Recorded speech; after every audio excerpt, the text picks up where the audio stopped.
Hello, welcome to a I don't know, a weird edition of Locked on Sharks. I'm JD Young, one half of the Content Boys. Kyle is currently at the Seahawks Lions game, and we're hoping for the over on 12 and a half beers because BetOnline will give us some money.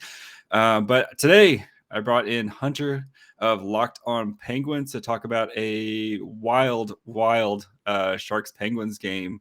Hunter, how's it going, buddy?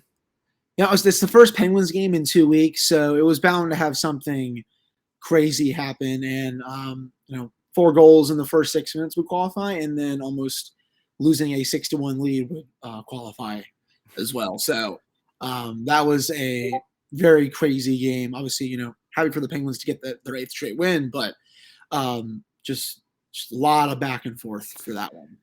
Yeah, we'll get into it here in a second, but yeah, definitely one of the crazier games the Sharks have played, especially coming off a 8-7 shootout win over Arizona a couple days ago. So yeah, we'll get into 10 a.m. woes for the Sharks, and maybe a 5-goal lead is now the most dangerous lead in all the NHL. So let's get this bad boy started here.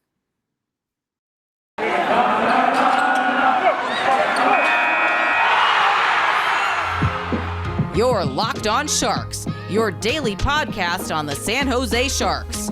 Part of the Locked On Podcast Network, your team every day.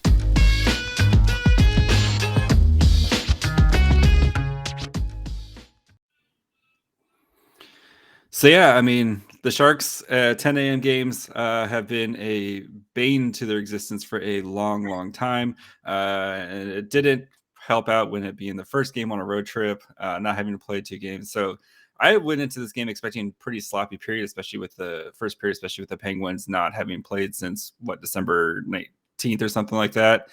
And the Penguins just came out and decided, no, we're just going to boat race you guys for the first 20 minutes. And it was just brutal start for the Sharks. Like, they couldn't do anything right.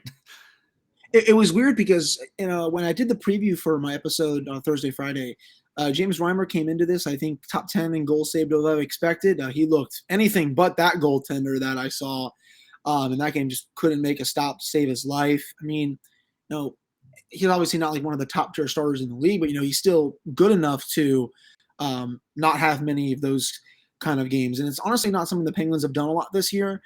They've been goalied quite a lot by a lot of different goalies. So to see them kind of get back at a goalie like that is it's a little welcome, just because their finishing ability has not been good for most of the season. It started to regress a little bit before they had to pause for a couple weeks, but today kind of went back in that other direction. But yeah, Pittsburgh was ready to play. It is weird because usually matinee games, whether it's a Saturday or Sunday, the Penguins just struggle. Don't know what it is. They usually never have their A effort. But this one will qualify, especially when you're getting a team that thinks it's 10 a.m. playing. And on NFL Sunday, I honestly don't remember the last time they had a 1 o'clock start time on a Sunday where all football was playing. So that was a nice welcome change. But Pittsburgh was fired up for this one. Again, they haven't played. They haven't played in 2 weeks. They still have a few COVID players in COVID protocol. And they had some big impacts from 2 players, one of which has just been a force all season. Yeah, I mean, we saw, Rodriguez had a hat trick and Rust had a hat trick as well. And, it's like for the Sharks, it was just, we've seen this before where, especially the years prior, where just things go bad and the team snowballs for, just brutal, like we're just total collapse. And I mean, it was not years past, this game would have ended like, 7-2 or something like that. But it was nice for the Sharks to be able to kind of try to build, fight their way back in. And it was a 1-goal lead, with 15 minutes left in the third period. And, how were you feeling during that part? Because I mean, I was like, there's still a lot of time left to score another, to tie this thing up. But I mean, the Sharks were just, with that, sometimes you just run out of gas. And the Sharks got a lot of lucky bounces to even get, it within one. I'm thinking like the Nieto goal where it literally bounces off the boards and comes back and hits DeSmith and goes in. But like, how are you feeling watching the Penguins on the verge of a collapse there? Oh yeah, I mean, I tweeted you. It was a total clench butt cheek season. I mean, Yeah. all Penguins fans, and I tweeted before, it was looking like it was going to be a nice, easy Sunday. And a lot of Pittsburgh sports fans are not used to this. The Steelers just try to, we shouldn't say break everyone's heart, but they just have to give everyone like 5,000 heart attacks every Sunday throughout the fall and winter. And it looked like the Penguins were going to be like, okay, we're not the Steelers for this Sunday. Well, in typical Pittsburgh sports fashion, they had to make it a little more close than normal. But I mean, credit to the Sharks for getting back in the game. That good bounce for Nieto. I really don't know what Casey DeSmith was doing there, but Burns gets the power play goal. Couture scores on a nice shot from about, I think it was 10 feet out, if I'm not mistaken. Yeah. And they're right in business. And DeSmith had to make a couple of big saves through those last 15 minutes. I think a big part of it was Mike Sullivan kind of calling timeout, and then because the team was kind of turtling a little bit, and how can you not when a team? Yeah, I mean, if you're up by 5 goals, you're gonna be like, whatever. Yeah, let's just get to the next game. Yeah, totally Exactly. makes sense there. Yeah, and like in the second period, I know that there was like 4 minutes left at one point, and I was saying to myself, like, man, these players just want to probably end the game right now. They don't want to go out there and play another period, and that's the danger of it, because sure, it's a big lead, but anything can happen. Kudos to Mike for calling that timeout, because I thought the Penguins really brought it those last 12 or 13 minutes or so. San Jose, I thought, it's got some good chances. As I said, DeSmith had a couple of big saves, but Pittsburgh started to turn the tide of the game a little bit back in their favor, like how they were playing in the first and early portions of the second. Ultimately, they were able to get that big goal, that seventh goal, with about a couple minutes left, and then of course the empty netter.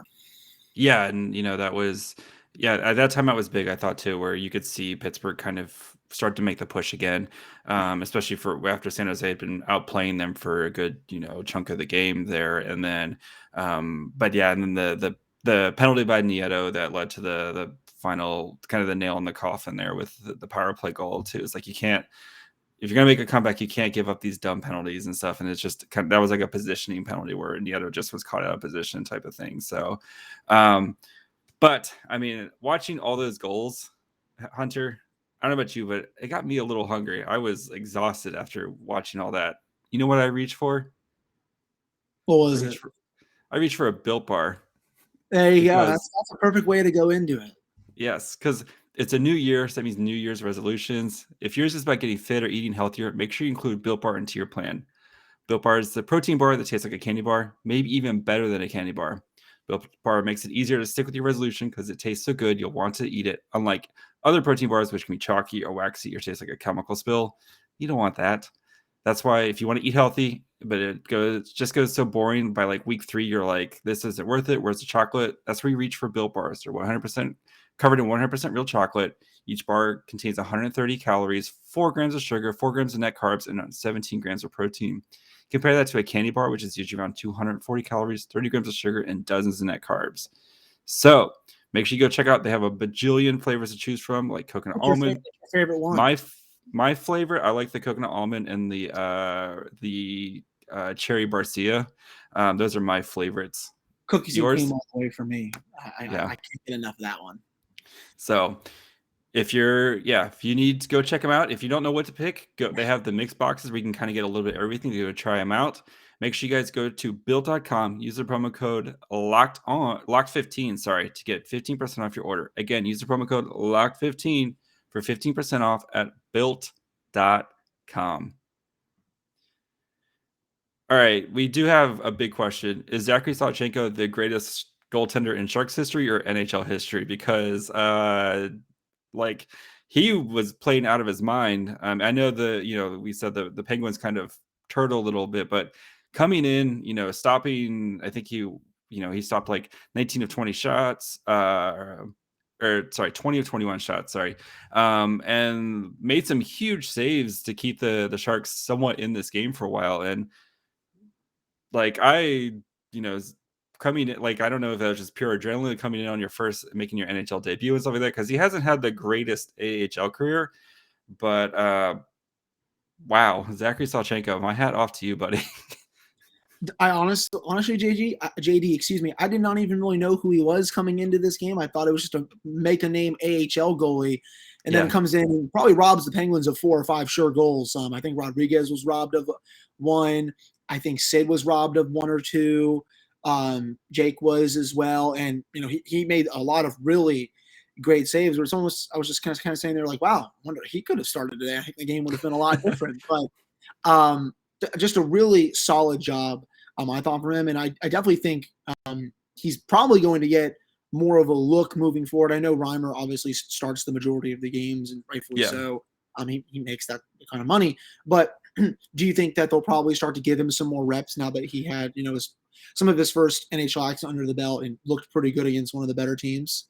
Yeah, I wouldn't be surprised, especially because Aiden Hill made a rehab start with the Barracuda today, and he didn't look super sharp today. And he's been we've had our Aiden Hill's issues too. And, like you can't start Reimer 1,000 games in a row, especially, as well as Reimer's played this year, he is a kind of older veteran and you don't want to, kind of run the wheels off of him. So, and the Sharks schedule does kind of ease up here. They play the Red Wings, the Sabres, the Flyers, and then the Red Wings again, I think, like in that time. So there are some easier competition here.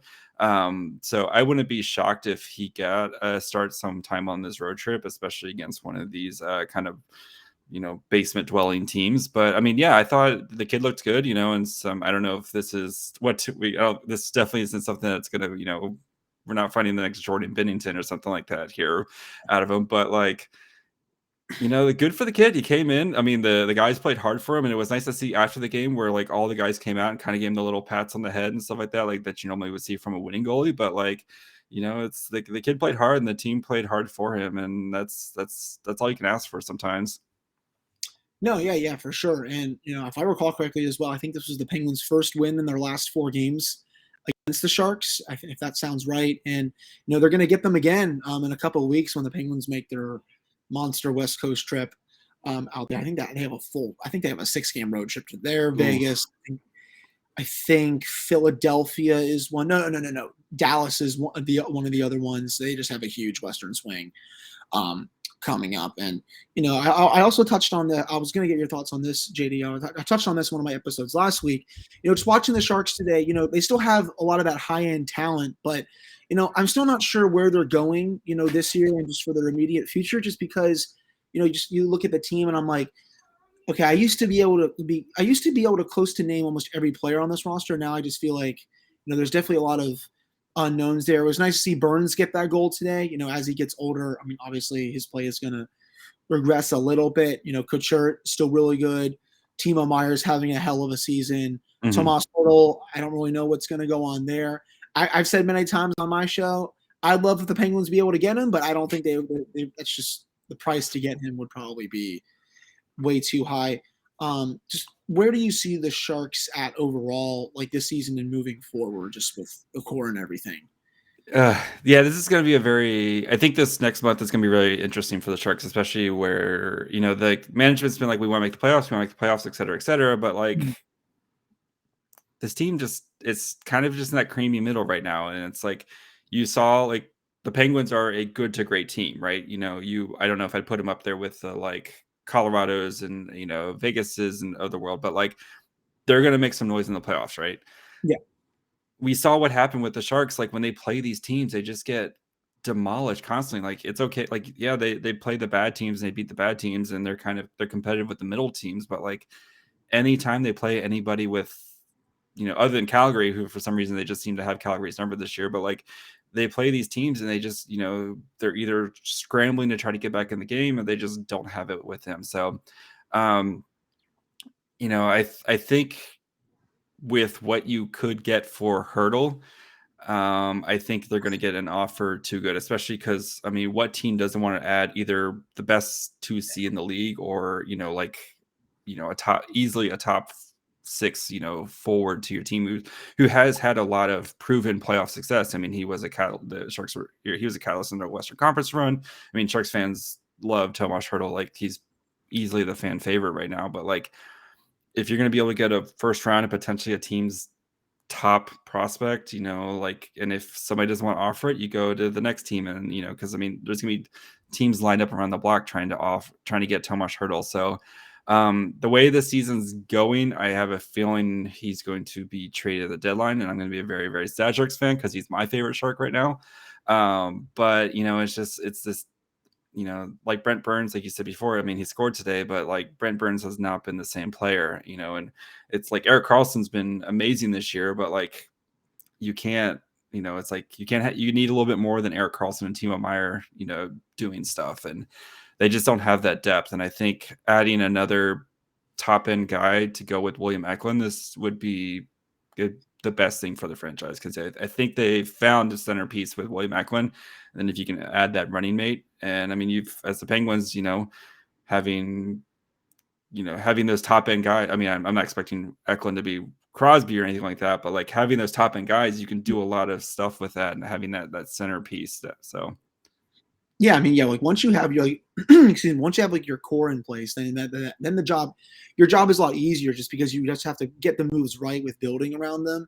And you know, Karlsson, going back to him for a sec, you're right. He has had a rejuvenated season, just because, if I recall correctly, he was struggling a lot these last couple of years. I think various injuries, not looking like himself. I mean, you know, there was a time just, you know, 4 to 5 short years ago that he was a top 5 player in the league, probably the best defenseman in hockey, arguably the best defenseman of this generation with how he was playing and just putting win totals.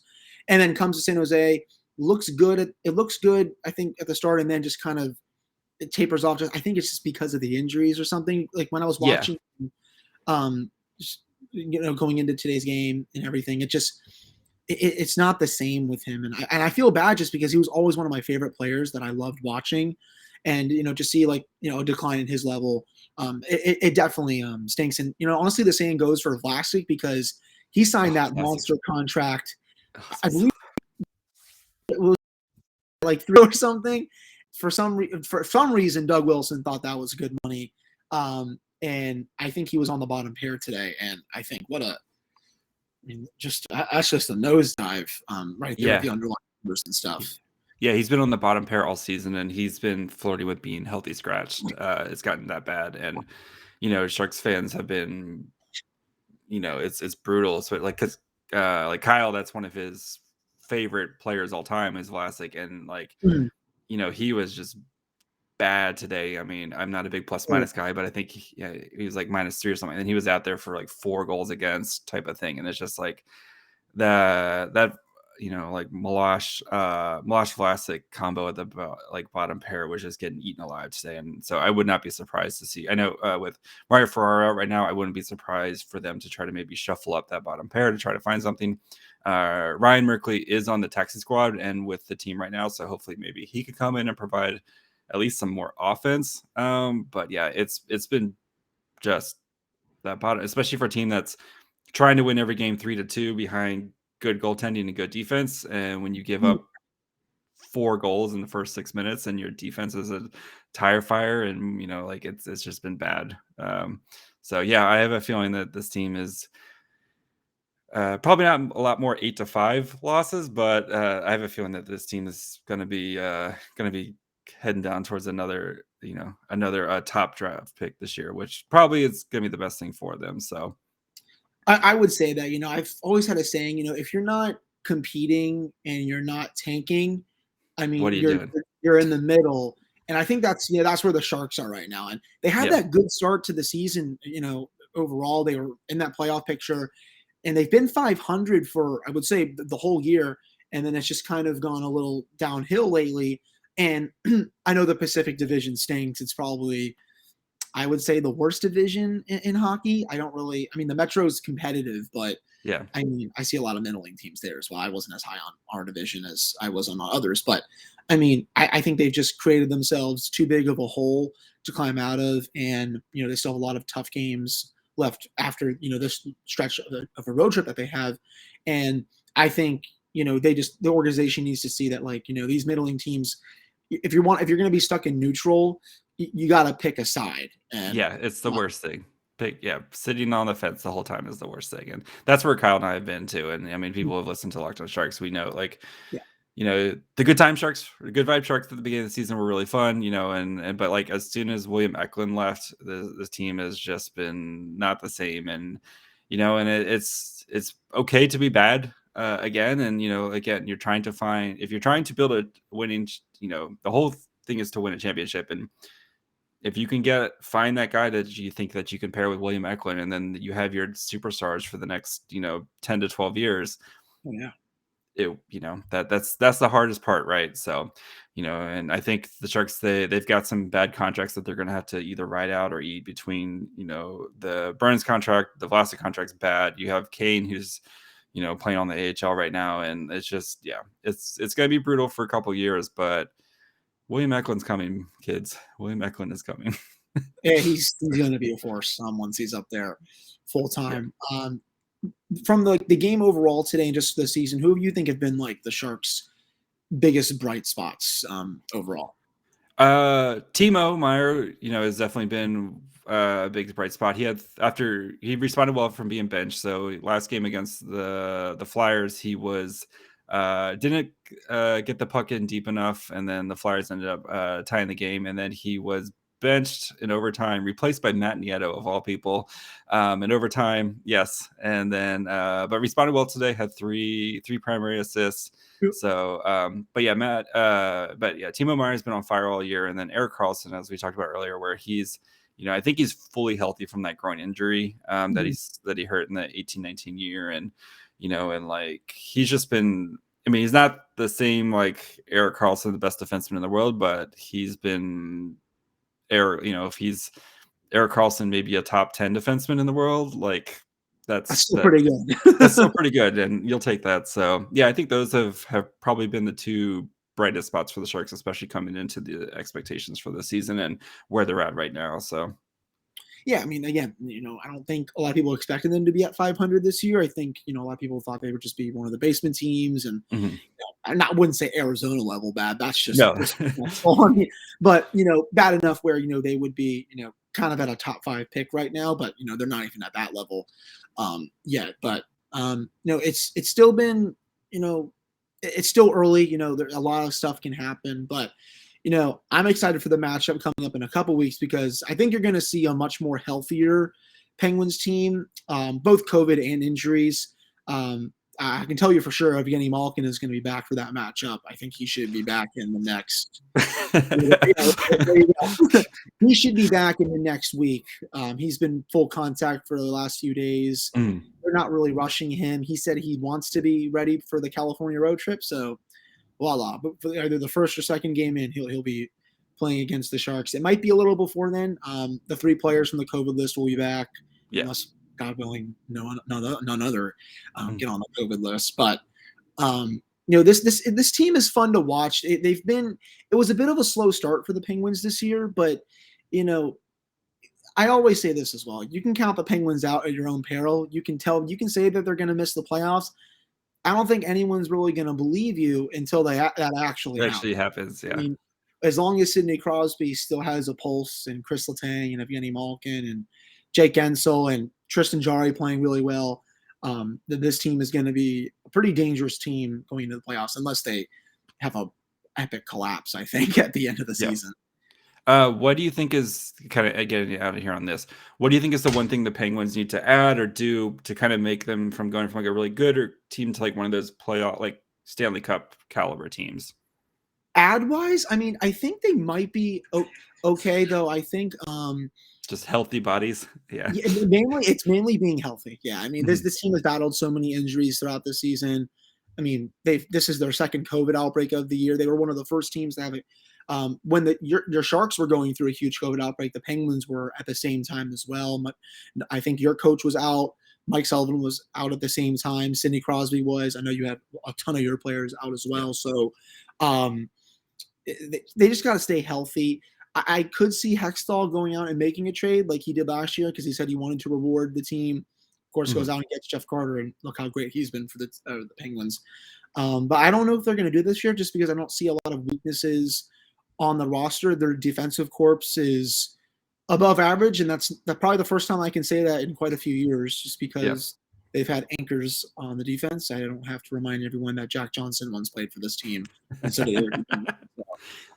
Thank God that's not here. I thank God that's not happening here anymore. But yeah, just healthy bodies. They got to continue to get good goaltending. Jarry's been top 5, top 6 basically all season in goals saved above expected. Their power play has to be better.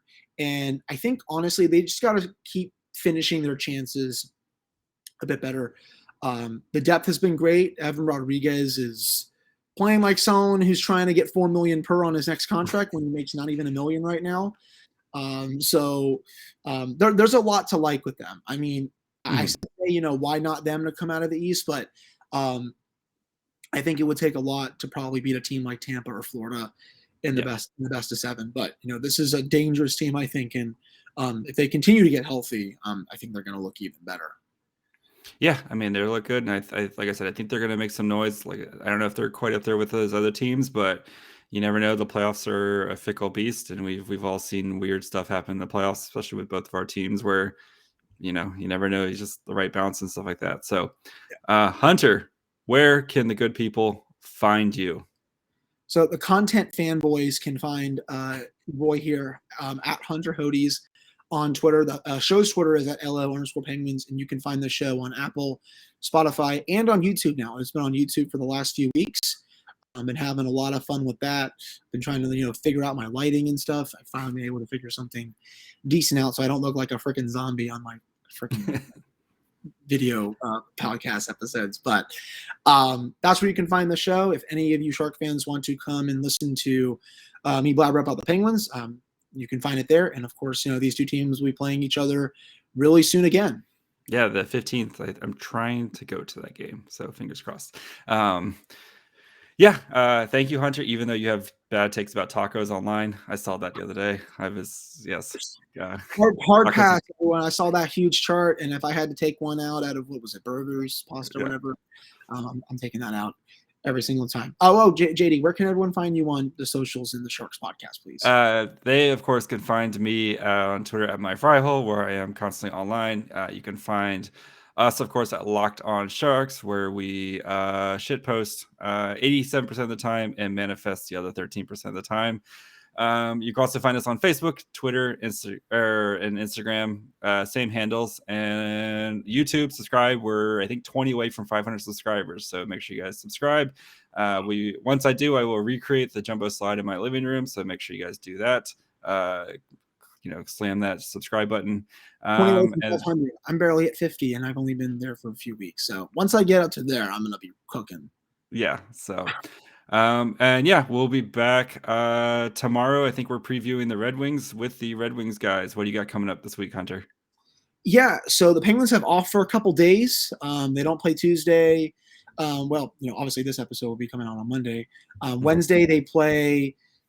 Oh, geez, I almost forgot for a sec. They play the Blues on Wednesday, Philadelphia Thursday. So very busy time for the Penguins, and then they go to Dallas, and then they have that monster road trip coming up. So just a lot of game recaps this week, and I'll try to have a couple of guests on as well. And should be a great 5 episodes this week. I'm glad that the team is finally back in action here, JD, because for the last 2 weeks, it's definitely been it's been a little tough, but I've still been able to come up with some good content. There's never nothing to talk about with the Penguins. They're always a team that is very entertaining. Yes, that makes up for a little bit for having to cover the Sharks during the bubble playoffs when there's yeah. All right, we will catch you guys tomorrow. Thank you guys for making us your first listen. Go check out Locked On Bets if you want to go make some money. Especially, I got to go pay those holiday bills, pay off all that stuff. So go check out Locked On Bets. They are on fire. And go check out one of the other amazing podcasts on the Locked On Network, Locked On Steelers, which I'm sure is probably going to have a lot of stuff about Roethlisberger now. And then that's just a bunch of sad boy hours with our boy Chris.